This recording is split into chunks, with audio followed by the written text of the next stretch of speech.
The final exercise is the hip aeroplane. Now I'm going to do an easier exercise to start with, because the hip aeroplane can be somewhat difficult for someone who's just doing it for the first time. It requires a lot of balance, but what it also requires is mobility of the hip and stability of the hip as well to be able to perform the movement. So the hip aeroplane, as the exercise is we're in this position. You can use your arm for balance. You don't have to use it, but you can. That's where the aeroplane part comes from. Then we've got the hips that are level. What we then do is we rotate out. So that now again is contracting glute max, glute medius, or the posterior fibers of glute medius. We've also got to be able to balance in here. As you can see, my foot and knee are doing a bit of work. And then we come back down, we go into internal rotation. So we get that full length, full range of movement. And then we come back up. From the side, you can see that my knee doesn't really change anything. It stays locked in place.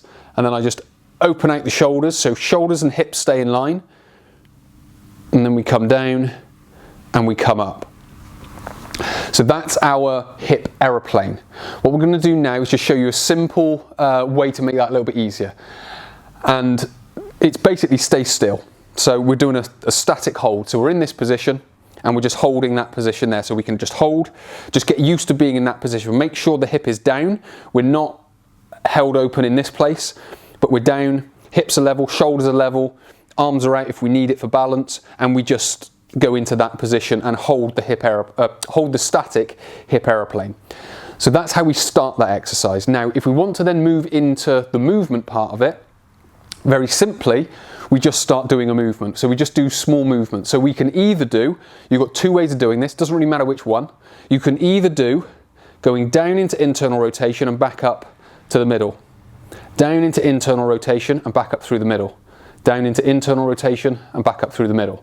Or, as you've probably worked out, from the middle, external, to back to the middle, external, back to the middle. And you can even do just short movements as well. So it could just be just halfway and out. So it's just a nice short movement, or you can do a short movement. You don't have to do the full movement, but build up to the full movement and then you build into the full hip aeroplane.